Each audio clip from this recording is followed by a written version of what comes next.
J'habitais un village tout près d'une rivière. On l'appelait Bartu, aux longs cheveux d'argent. Il se trouvait en bordure d'un ancien cimetière, où les morts, certains soirs, harcelaient les vivants.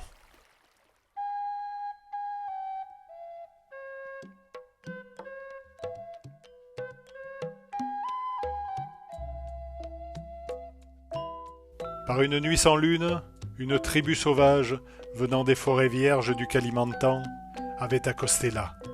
Surgis du fond des âges, ils portaient tous un slip en peau d'orang-outan.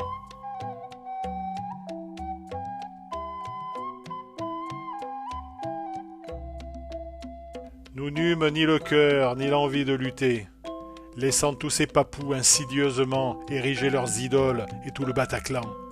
Sur le terrain de boule, les crânes s'alignaient.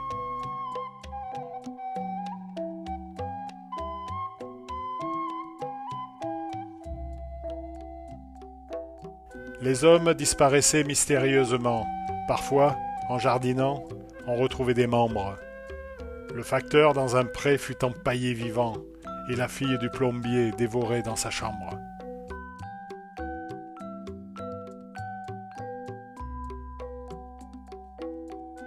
Le dimanche matin, Namu, leur patriarche, traversait le village pour aller au marché. Sur un chariot d'ébène tiré par 4 vaches, on aurait dit à un dieu que 100 hommes escortaient.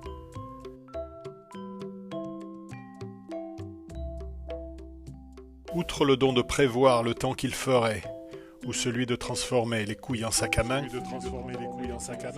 il pouvait, disait-on, dans certains cas, voler. Qualité plutôt rare de nos jours chez un nain.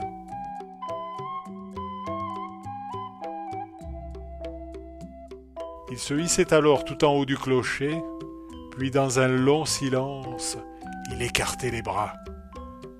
Lorsqu'il jugeait les vents capables de le porter, il s'élevait dans les airs comme un petit Cessna.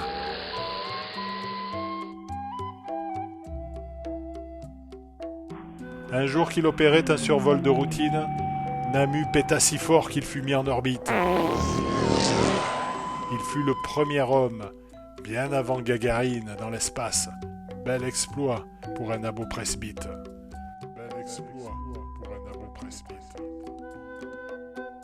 Les villageois usés, pris dans ce guet-apens, en avaient plein le cul de se faire empailler. On décida enfin, à l'unanimité, de se débarrasser de ces papous pimpants.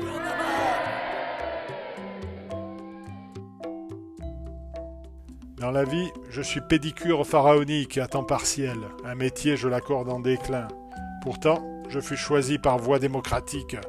J'avais déjà tué un ours avec mes mains.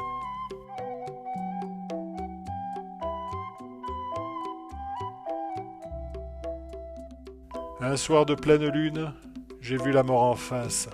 2 jeunes éclaireurs que j'avais empalés. Je me suis senti con en secouant leur tignasse noire sous laquelle valsait un visage affolé.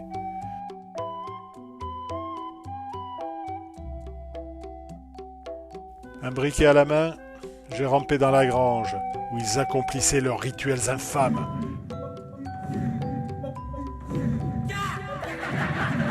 J'ai ressenti alors une émotion étrange en voyant leurs petits culs gigoter dans les flammes. Vous savez, c'est pas drôle un papou qui succombe, nu dans sa solitude comme dans l'utérus. Dans la forêt, ce n'est qu'une feuille qui tombe, mais pourtant, quel fracas quand elle touche l'humus. J'avais appris 2 choses. D'une part, que la mort n'est tolérable que du bon côté de la machette, et de l'autre, si l'on veut stopper le chien qui mord, il n'y a guère le choix. Il faut couper la tête.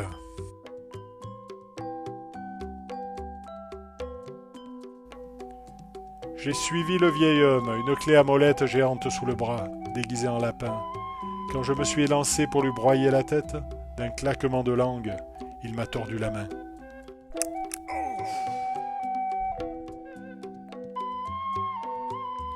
J'ai voulu l'étrangler avec une chaussette, le brûler dans son lit, lui trancher les tendons, l'écraser au plafond avec une tapette. Rien à faire. Il avait la peau dure, ce cochon.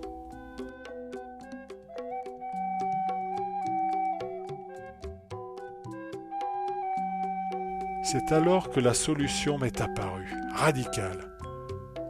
Comment n'y avais-je pas pensé? Une rivière coulait, bon sang, près de Bartu. Le vieux, à l'aurore, y prenait ses bains de pied.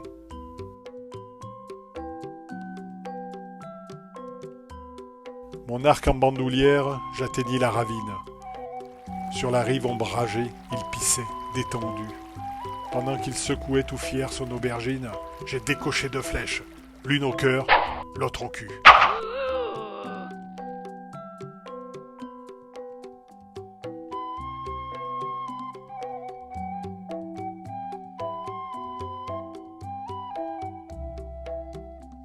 Depuis ce jour, Bartu a retrouvé le silence. La nature reverdit en toute sérénité. Les hommes qui naguère brillaient par leur absence niquent à nouveau les poules en toute impunité.